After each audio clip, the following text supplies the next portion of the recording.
Shalom, selamat pagi sahabat GSIC yang diberkati oleh Tuhan Yesus Kristus. Kembali lagi bersama kami dalam renungan pagi hari, pembacaan 5 pasal per hari bersama dengan Gracia Hope Compassion Channel. Pagi-pagi benar ketika hari masih gelap,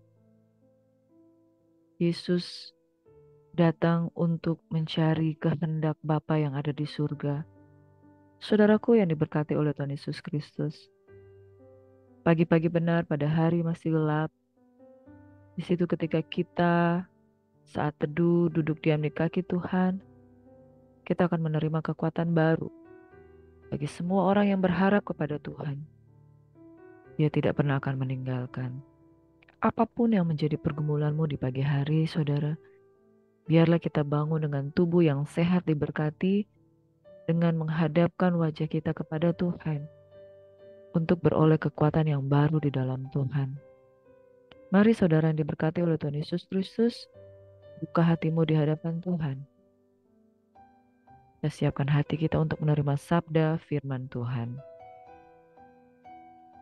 Bapa, terima kasih, Bapa yang kekal, Raja damai. Biarlah kuasa Tuhan mengalir atas kehidupan kami. Saat kami mengangkat tangan, Tuhan pasti akan turun tangan. Saat kami berserah, Tuhan pasti akan ambil alih. Saat kami merasa kami tidak sanggup, di situ kuasa Tuhan bekerja. Pada waktu kami percaya, pada waktu kami berharap, pada waktu kami berdoa, kuasa Tuhan itu nyata dalam kehidupan kami. Terima kasih Bapa di surga, kami sambut berkat firman-Mu pagi hari ini. Di dalam nama Yesus sumber berkat, kami berdoa dan bersyukur. Amin. Sahabat GSCC yang diberkati oleh Tuhan Yesus Kristus, Roh Kudus adalah penolong di dalam kehidupan kita agar kita mengerti tentang kebenaran firman Tuhan. Mari pada pagi hari ini kita mengandalkan kuasa Tuhan dan menaruh harapan padanya supaya firman Tuhan tidak pernah akan kembali dengan sia-sia, melainkan menjadi benih yang menjadi berkat dalam hidup kita semua. Pagi hari ini kita akan merenungkan akhir dari kitab Injil Lukas, yaitu di pasal 22 hingga pasal yang ke-24, dan Injil Yohanes pasal 1 hingga pasal yang kedua. Injil Lukas pasal 22 hingga pasal 24 berbicara tentang peristiwa menjelang penyaliban Tuhan Yesus Kristus di atas kayu salib sampai dengan kematian dan kebangkitan Tuhan Yesus Kristus. Di dalam Injil Lukas pasal yang ke-23, firman Tuhan berkata seperti ini. Dan ada juga digiring dua orang lain, yaitu dua penjahat untuk dihukum mati bersama-sama dengan dia. Ketika mereka sampai di tempat yang bernama Tengkorak, mereka menyalibkan Yesus di situ dan juga kedua orang penjahat itu. Yang seorang di sebelah kanannya dan yang lain di sebelah kirinya. Yesus berkata, "Ya Bapa, ampunilah mereka sebab mereka tidak tahu apa yang mereka perbuat." Dan mereka membuang undi untuk membagi pakaiannya. Orang banyak berdiri di situ dan melihat semuanya. Pemimpin mengejek dia, katanya, "Orang lain ia selamatkan. Biarlah sekarang ia menyelamatkan dirinya sendiri. Jika ia adalah Mesias, orang yang dipilih Allah." Juga prajurit-prajurit mengolok-olokkan dia. Mereka mengunjukkan anggur asam kepadanya dan berkata, "Jika engkau adalah raja orang Yahudi, selamatkanlah dirimu." Ada juga tulisan di atas kepalanya, "Inilah raja orang Yahudi."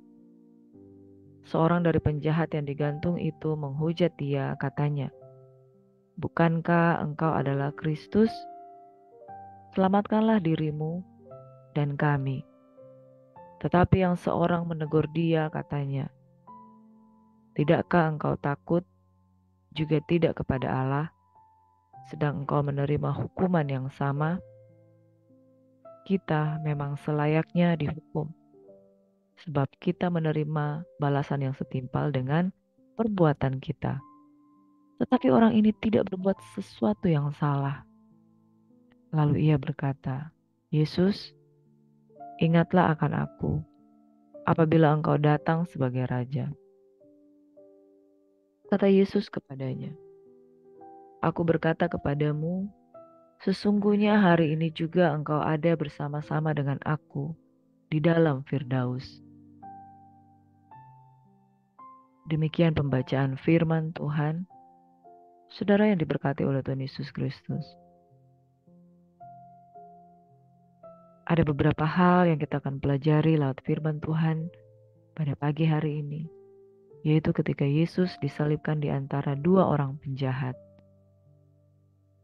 Sesungguhnya Yesus sama seperti Injil firman Tuhan yang berkata, mereka menyalibkan Yesus di situ dan juga kedua orang penjahat itu, yang seorang di sebelah kanannya dan yang lain di sebelah kirinya.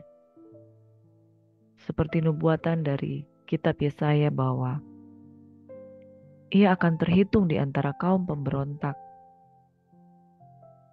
Yesus terhitung sebagai manusia berdosa karena dia mengambil rupa sebagai hamba dan merendahkan dirinya dan taat sampai mati. Dia menjadi sama seperti manusia yang berdosa. Dan ada satu penggenapan firman Tuhan yang berkata bahwa mereka membuang undi untuk membagi pakaiannya. Orang-orang mengejek dia dan berkata, orang lain ia selamatkan. Biarlah sekarang ia menyelamatkan dirinya sendiri, jika ia adalah Mesias, orang yang dipilih Allah. Saudara yang diberkati oleh Tuhan Yesus Kristus. Jikalau Tuhan benar-benar menginginkan, dia mampu untuk menyelamatkan dirinya sendiri sebab dia adalah Tuhan. Tapi kenapa dia tidak melakukannya? Sebab dia harus menggenapi seluruh firman Tuhan. Bahwa Mesias harus mati, Mesias harus bangkit. Pada hari yang ketiga, dia menang di atas maut. Prajurit-prajurit yang mengolok-olok dia mengunjukkan anggur asam kepadanya. Jika engkau adalah raja orang Yahudi, selamatkanlah dirimu. Saudaraku, demikianlah firman Tuhan mengajarkan kita. Kita tidak perlu membela kebenaran, sebab kebenaran itu akan menunjukkan dirinya sendiri. Yesus tidak memaksakan diri untuk menunjukkan bahwa dia sungguh-sungguh raja orang Yahudi. Tetapi pada waktunya tiba, Tuhan menunjukkan, Bapa di surga menunjukkan bahwa Yesus adalah anak Allah yang hidup. Kedua penjahat yang ada di sebelah kiri, kanan Yesus Tuhan. Yang satu mengolok-olok dia. Bukankah engkau adalah Kristus? Selamatkanlah dirimu dan kami. Tapi yang seorang, dia memiliki iman. Tidakkah engkau takut juga tidak kepada Allah sedang engkau menerima hukuman yang sama? Bahwa mereka selayaknya dihukum karena mereka melakukan perbuatan yang jahat dan harus menerima hukuman yang setimpal. Dengan iman lalu penjahat yang satu berkata, Yesus, ingatlah akan aku apabila engkau datang sebagai raja. Saudaraku, apabila kita memiliki hati yang sungguh-sungguh bertobat, kita percaya kepada Yesus, maka Yesus akan berkata kepada kita sebagaimana perkataan Yesus kepada seorang penjahat yang percaya kepada dia. Sesungguhnya hari ini juga engkau ada bersama-sama dengan aku di dalam Firdaus. Betapa indahnya orang yang percaya kepada Tuhan dan menaruh harapannya kepada Tuhan. Dunia menolak kebenaran. Dunia menolak Mesias.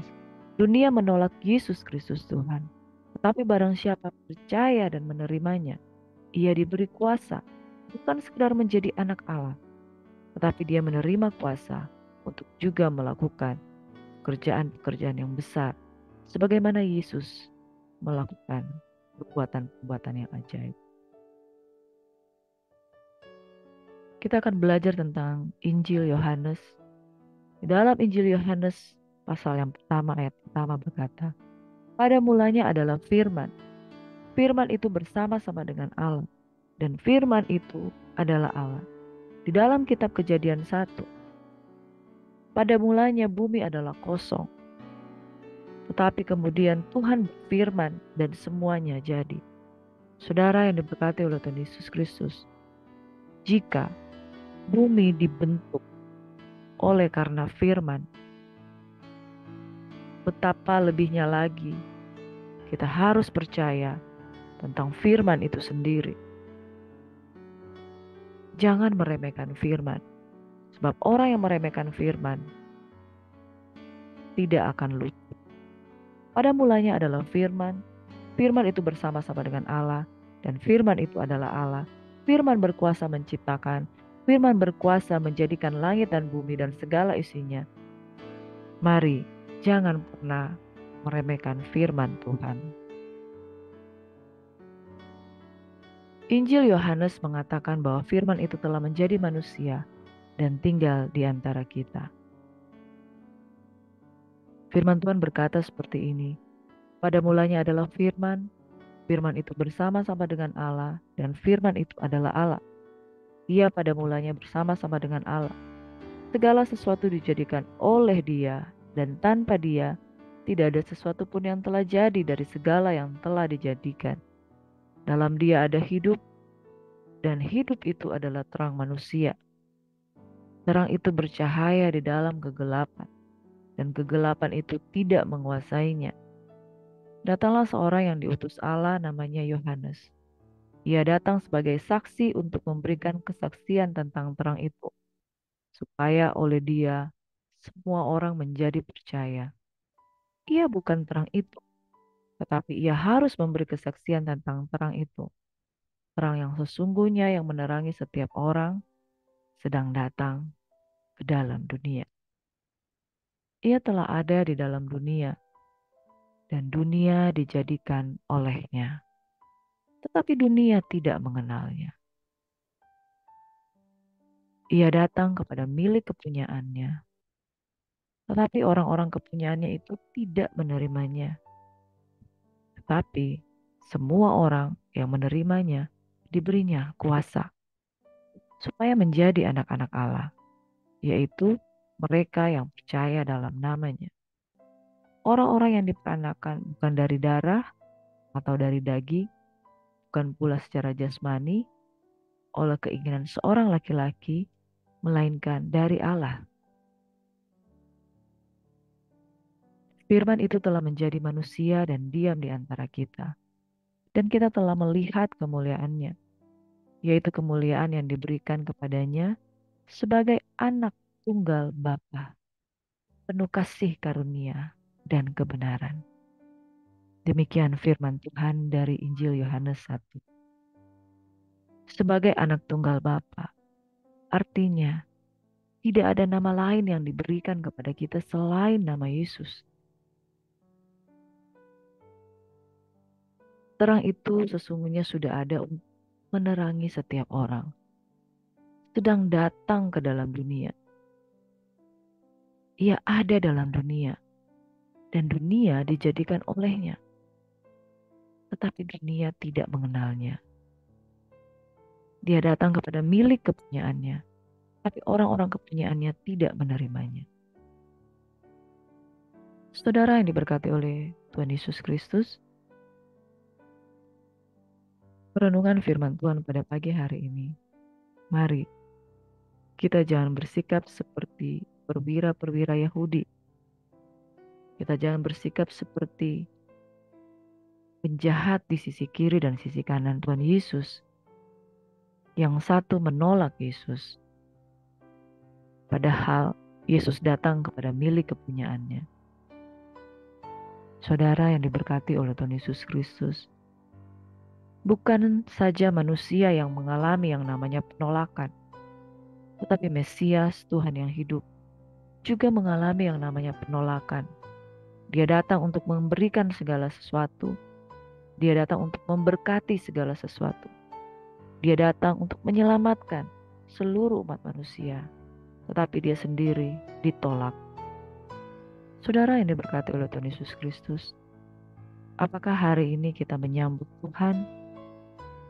Apakah hari ini kita membuka hati terhadap kebenaran? Apakah hari ini kita percaya terhadap firman Tuhan? Firman Tuhan yang sanggup untuk menciptakan segala sesuatu. Firman Tuhan berkuasa. Hari ini tetaplah percaya dan jangan menolak kasih karunia Tuhan. Amsal 13 ayat 13 firman Tuhan berkata, siapa meremehkan firman, ia akan menanggung akibatnya. Tetapi siapa taat kepada perintah akan menerima balasan. 3 hal ya saudara yang akan kita terima jika kita percaya. Yang percaya akan diselamatkan. Yang percaya akan menerima kuasa.